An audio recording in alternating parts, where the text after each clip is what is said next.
I've known my genotype from secondary school. I think one of the things that influenced it is because my mom is a medical practitioner, and so she had the lab carry out tests on all of her children, myself and my sisters.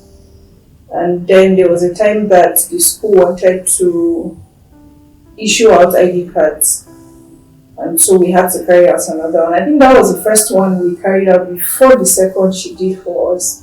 And there was a mistake somewhere.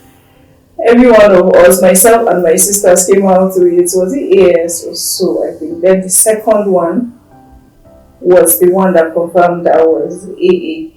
Then I did another one in was it 2015 or 16, prior to my service or during my service here. Then another one.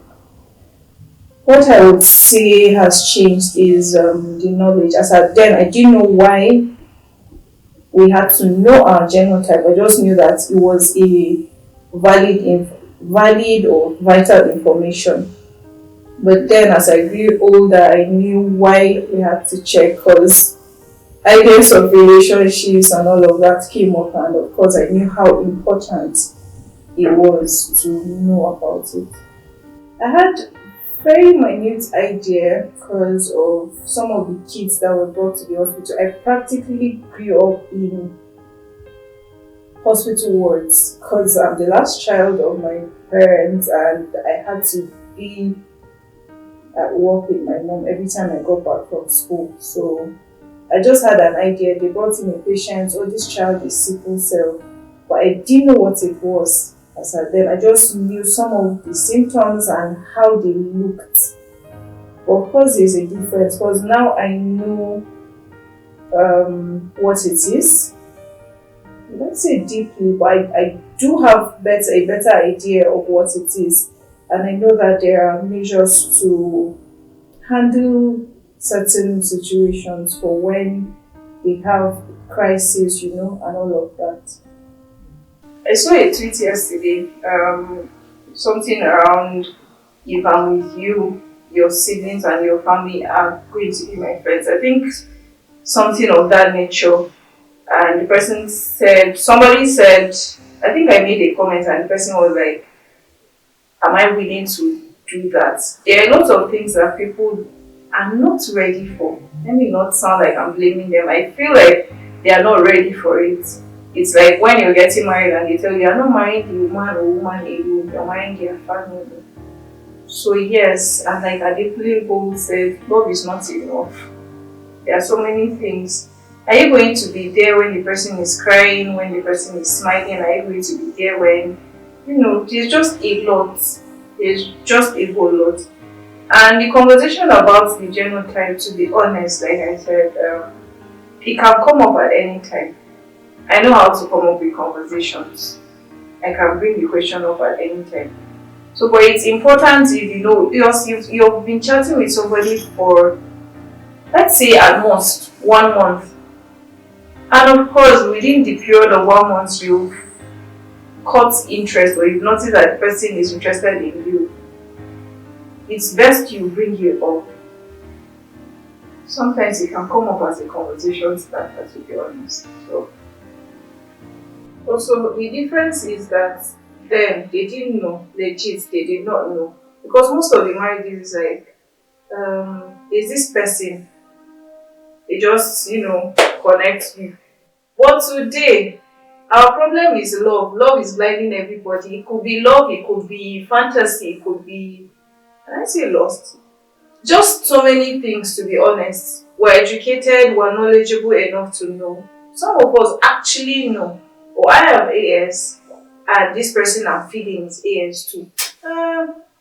When, we have kids, we're going to work on them or pay the medical bills, or forgetting that I can encounter crisis, you can encounter crisis. Okay, so what if both of us are encountering crisis at the same time and there's nobody to be there?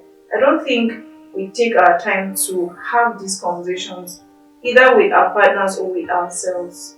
So that's the difference. Our parents legit didn't know. Most of them did not know. Today we know are just, but I love him, but I love her. Okay, read more, attend sickle cell or genotype related seminars. Ask questions like I always do. Ask questions and you know. If they don't date, I think it's based on them, it's personal decisions. Because the one time that I was here for the seminar, I think one of the guys stood up and said he has never been in a relationship and it's by choice. I like to say that I don't like having church, pastor, or faith based conversation, but I cannot shy away from it. Where I would say there is a limitation when it comes to faith is, do you have enough of it?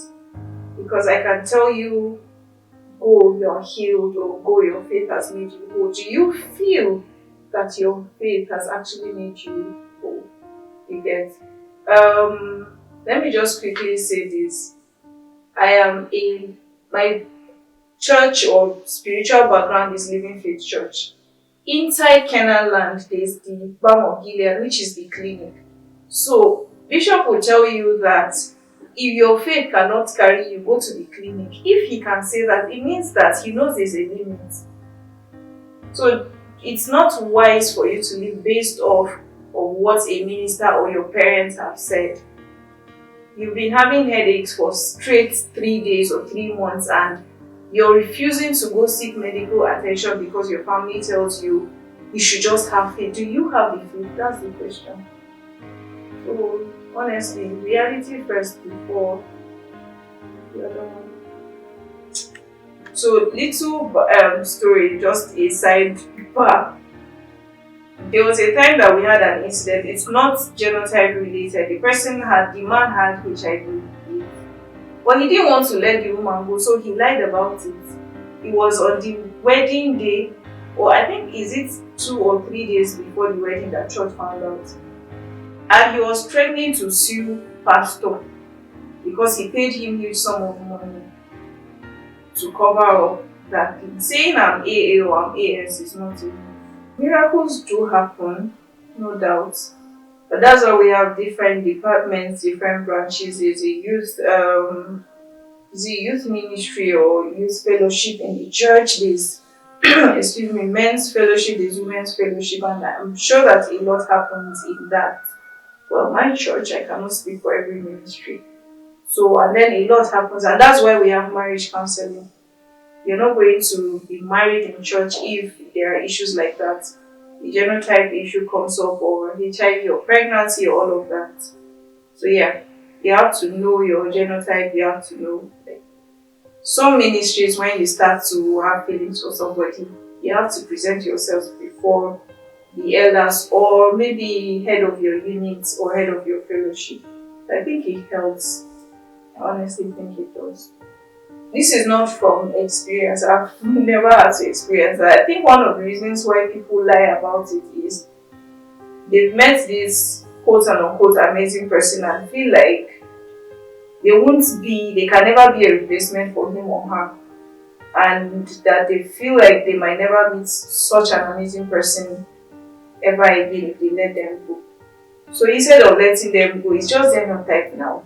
If the crisis comes, and yes, I think that they have this mentality or this knowledge that one is just one out of 5 kids that is going to come out AS.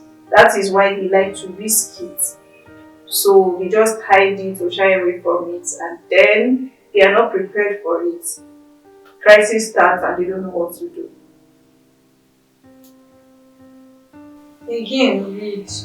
I keep saying read. It's not just academically or aspire to perspire books. To be honest, go out more, ask questions. If there's a conversation about genotype or marriage, or don't just swipe. If it's on social media, don't just swipe. Pause and read it. If it's on the news or on the radio, listen to it, because we need to do better, especially our society.